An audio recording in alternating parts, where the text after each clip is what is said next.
नमस्कार, मी भरत मोहोळकर. आपलं बातमीपत्र न्यूज नेटवर्क मध्ये तुम्हा सर्वांचं स्वागत. चला तर पाहूया जगभरातील ठळक घडामोडी. जगभरात कोरोनाबाधितांची संख्या 1,90,00,000 पार, तर मृतांची संख्या 7,11,000 याबरोबरच 1,21,92,000 रुग्ण झाले कोरोनामुक्त. देशात कोरोनाबाधितांची संख्या 19,67,700, तर मृतांची संख्या 40,772. याबरोबरच 13,29,026 रुग्ण झाले कोरोनामुक्त. पंतप्रधान नरेंद्र मोदी उद्या राष्ट्रीय शिक्षण धोरणानुसार उच्च शिक्षणामध्ये परिवर्तनकारी बदलांवर व्हिडिओ कॉन्फरन्सिंगद्वारे देणार भाषण. पंतप्रधान कार्यालयाची माहिती. देशात कोरोनामुक्तीचा दर 67.71%वर. केंद्रीय आरोग्य मंत्री डॉक्टर हर्षवर्धन यांनी दिली माहिती. जपान आणि भारत आपल्या व्यावसायिक भागीदारीचा विस्तार करत आहे, त्यामुळे मला विश्वास आहे की आम्ही कोणत्याही क्षेत्रात यश मिळवू शकतो, मग ते क्षेत्र व्यापार असो, राजनैतिक असो वा औद्योगिक असो. मेक इन इंडिया जपानच्या डिजिटल प्रकाशनादरम्यान केंद्रीय मंत्री पियुष गोयल यांनी केले प्रतिपादन. जूनमध्ये सलग 4थ्या महिन्यात भारताच्या निर्यातीत घट. रिझर्व्ह बँकेचे गव्हर्नर शक्तिकांत दास यांनी दिली माहिती. बँक ऑफ इंडियामध्ये अधिकारी पदासाठी 14 तर क्लार्क पदांसाठीही 14 जागांची भरती. 10वी ते पदवीधर करू शकतात अर्ज, तर अंतिम तारीख 16 ऑगस्ट. यासंबंधी बँक ऑफ इंडियाने नोटिफिकेशन केले जारी. राम मंदिर भूमिपूजनावर MIMचे खासदार असदुद्दीन ओवैसी यांनी साधला निशाणा. म्हटले, भूमिपूजनात सहभागी होऊन पंतप्रधान नरेंद्र मोदींनी राज्यघटनेतील शपथेचे केले उल्लंघन, तर हिंदू समाज विश्वकल्याणाची भावना बाळगतो, त्यामुळे हिंदूंना धर्मनिरपेक्षता शिकवण्याची गरज नाही. खासदार असदुद्दीन ओवैसी यांना विश्व हिंदू परिषदेचे मिलिंद परांडे यांनी दिले प्रत्युत्तर. काँग्रेस नेते राहुल गांधी यांनी आज बिहार क्षेत्रातील नेते आणि कार्यकर्त्यांसमवेत व्हिडिओ कॉन्फरन्सिंगद्वारे साधला संवाद. मनोरंजन क्षेत्रात आणखी एक आत्महत्या. सुशांत सिंह राजपूत नंतर टीव्ही अभिनेता समीर शर्मा याने मालाड येथील घरी केली आत्महत्या. BCCI आणि विवोने IPL 2020 साठीची भागीदारी संपवली.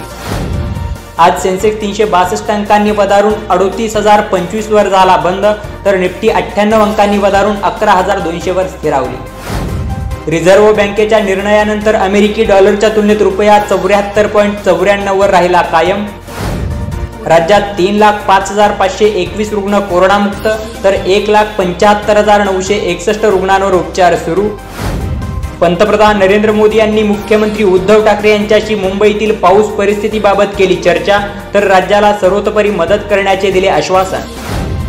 मुसळधार पाऊस व जोरदार वाऱ्याच्या पार्श्वभूमीवर मुख्यमंत्री उद्धव ठाकरे जिल्हाधिकारी व नियंत्रण कक्षांच्या संपर्कात. कोकण कोल्हापूर भागाचाही घेतला आढावा, तर अतिवृष्टीमुळे निर्माण झालेल्या परिस्थितीत प्रशासनाने अधिक सतर्क राहून मदत कार्य करण्याचे दिले निर्देश.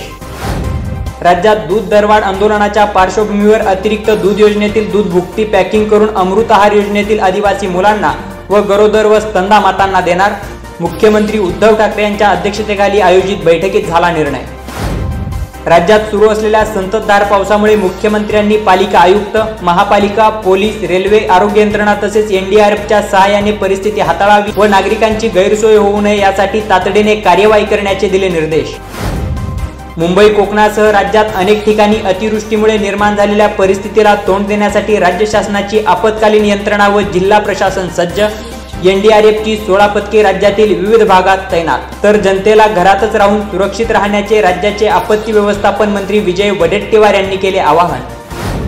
राज्यात गेल्या 24 तासात 6,165 रुग्ण कोरोनामुक्त, तर राज्यात कोरोनामुक्तीचे प्रमाण 65.25%वर.